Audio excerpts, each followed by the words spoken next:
Mga sintomas ng cataract at paano ito maiiwasan. Naisip mo na ba kung ano ang mga sintomas ng cataract, at kung paano mo malalaman kung ang iyong paningin ay apektado ng kondisyon na ito? Sa video na ito ay ating tatalakayin kung ano ang cataract na humahantong sa mga problema sa paningin para sa maraming tao. Nagkakaroon ng cataract kapag ang karaniwang malinaw na lente sa iyong mata ay nagiging foggy. Ang pagkakaroon ng cloudy lens na ito ay pumipigil sa iyong mata na mag-focus sa liwanag, na humahantong sa problema na makakita ng malinaw.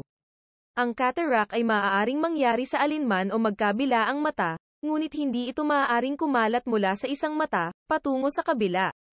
Ang mabagal na pagdevelop sa sight issue na ito ay madalas na nagsisimula sa edad na 50, at pagkatapos ay lumalala, sa paglipas ng panahon. May posibilidad na magsisimulang makapansin ng mga sintomas ng cataract sa edad na 70. Ano nga ba ang mga warning signs ng cataract? Number 1. Malabong paningin. Maraming termino para ilarawan ang paningin ng isang taong mayroong katarata. Gaya ng pagkakaroon ng blurry, cloudy, foggy, or filmy vision, lalo na kapag nagsisimulang mabuo ang katarata. Ito ay dahil ang mga protina sa natural na lens ng mata ay nagiging cloudy, na siyang nagpapahirap na mag-focus ng liwanag na pumapasok sa mata, na nagiging sanhi ng malabong paningin. Ang mga sintomas ay lumalala din sa paglipas ng panahon. Number 2. Nakakakita ng halo. Kapag magsimulang maging cloudy ang lente ng mata, ang liwanag na dumadaan dito ay kumakalat, na siyang nakakaapekto sa paningin. Ito ay maaaring humantong sa pagkakaroon ng halo, o mga bilog na hugis, sa paligid ng anumang bagay na may liwanag, gaya ng streetlights, at headlights. Kaya maaari itong magdulot ng mas mahirap at panganib, sa pagmamaneho sa gabi. Tulad ng isang kamera, ang iyong mata ay nangangailangan ng isang malinaw na lens, upang may focus ng maayos ang mga larawan. Kapag may cataract ang lente ng mata, nagiging sanhi ito ng pagkalat ng liwanag, na pumapasok dito. Kung kaya't ang utak ay binibigyang kahulugan ito bilang isang halo sa paligid ng mga ilaw. Number 3. Light sensitivity. Ang mga maliliwanag na ilaw ay maaaring magdulot ng discomfort sa mga mata habang nagsisimula ang cataracts. Lalo na kung ito ay nabubuo sa paligid ng perimeter ng lens ng mata. Sa kabilang banda, mas nagbibigay pahirap sa mga taong may ganitong kondisyon ang karagdagang ilaw na kailangan naman nila para makakita ng maayos. Number 4. Double vision. Ang cataracts ay maaaring magdulot ng isang klase ng double vision na tinatawag na ghosting. Upang masuri kung ang kondisyon na ito ang siyang posibleng dahilan, ay makakabuti na gawin ito. Ipikit ang isang mata, at kung nananatili pa rin ang pagkakaroon ng double vision habang nakapikit, ay senyales ito na maaari kang magkaroon ng cataracts. Number 5. Pagbabago sa grado ng paningin. Ang madalas na pagbabago ng vision prescription ng isang tao ay maaaring isang senyales ng pagbuo o paglala ng cataract.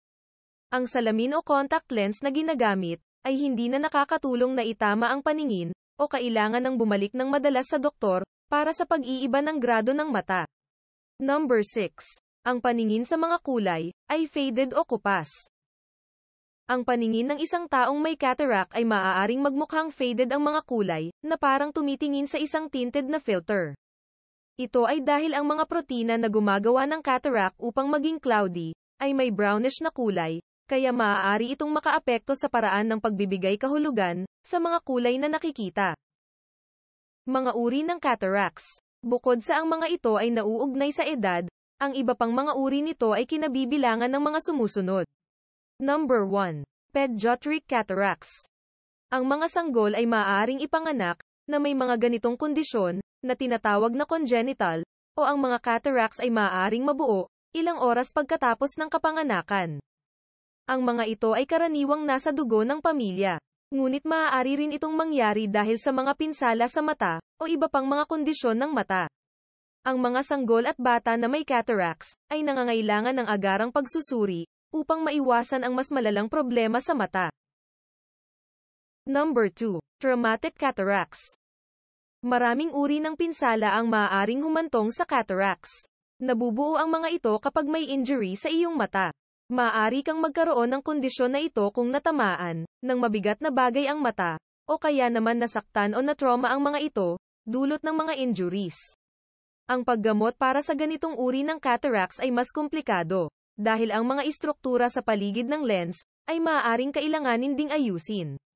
Sa kasamaang palad, maaaring humantong ito sa permanenteng pagkabulag. Number 3. Secondary cataracts. Ang isa pang termino para sa kondisyong ito ay tinatawag na posterior capsular opacification. Ito ay isang karaniwang complication mula sa isinagawang operasyon sa pasyenteng may cataract. Paano nga ba makakaiwas sa kondisyon na ito? Walang mga pag-aaral na napatunayan kung paano maiiwasan ang cataract o ang pagbagal ng progreso nito.